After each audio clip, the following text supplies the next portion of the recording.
राहुल गांधी की भारत जोड़ो यात्रा अपने अगले पड़ाव पे लालसोट पहुंच चुकी है। यहाँ पे टी ब्रेक है और यहाँ पे हमें कुछ युवा मिले हैं जिनका कहना है कि इनकी राहुल गांधी से कुछ बात हुई थी लेकिन वो पूरी नहीं हो पा रही है।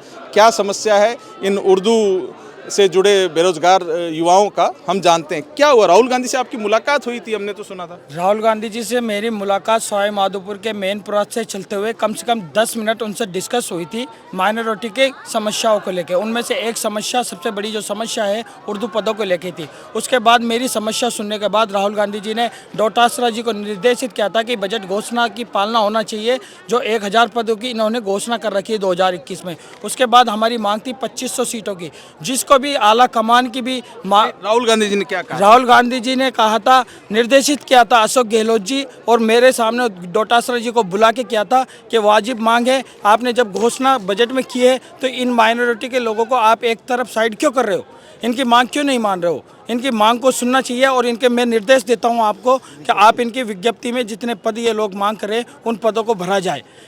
तो विज्ञप्ति आने का इंतजार कीजिए ना सर। विज्ञप्ति आने का इंतजार कर लिया, रात को विज्ञप्ति आ गई, उसमें मात्र 711 पद दिए। अब ये लोग मुस्लिम माइनॉरिटी इनको दे दे 100% वोट, और जब माइनॉरिटी को देने का जब मामला आता है तो जीरो, यानी कि कुछ भी नहीं देते। तो आप क्या कहना चाहते हैं, राहुल गांधी के निर्देशों की भी पालना नहीं हुई? ये तो राहुल गांधी के निर्देशों की पालना होती तो पद आ जाते ना भैया, पद ही नहीं है। ये बात ये लोग सुन ही नहीं रहे, तानाशाही मचा रखी राजस्थान में इन लोगों ने, मतलब किसी की सुन नहीं रहे। अब राहुल गांधी जी जैसे सीनियर लीडर, इनके कांग्रेस पार्टी के सबसे बड़े लीडर है, पूर्व अध्यक्ष, उसके आला कमान की अवहेलना कर रहे हैं ये लोग।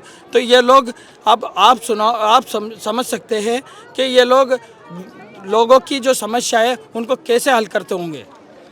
तो ये हैं माइनॉरिटी से जुड़े युवा जिनका कहना है कि राहुल गांधी ने जब निर्देश दे दिया उसके बावजूद राजस्थान सरकार ने कल रात विज्ञप्ति निकाल दी और उस जो निर्देश थे और जो बात तय हुई थी उसकी पालना नहीं की। कहीं ना कहीं ये युवाओं का दर्द है और हम भी थिंक 360 के जरिए सरकार से निवेदन करेंगे कि जो भी उचित मांगे हैं उनको सरकार को मानना चाहिए। और युवाओं को, जबकि देश ही युवाओं का है और प्रदेश में 1 साल बाद चुनाव है, तो इस तरह से माइनॉरिटी के युवाओं की अनदेखी करना कहीं ना कहीं कांग्रेस को भी भारी पड़ सकता है। सहयोगी गणेश के साथ मैं विवेक श्रीवास्तव, थिंक 360 के लिए।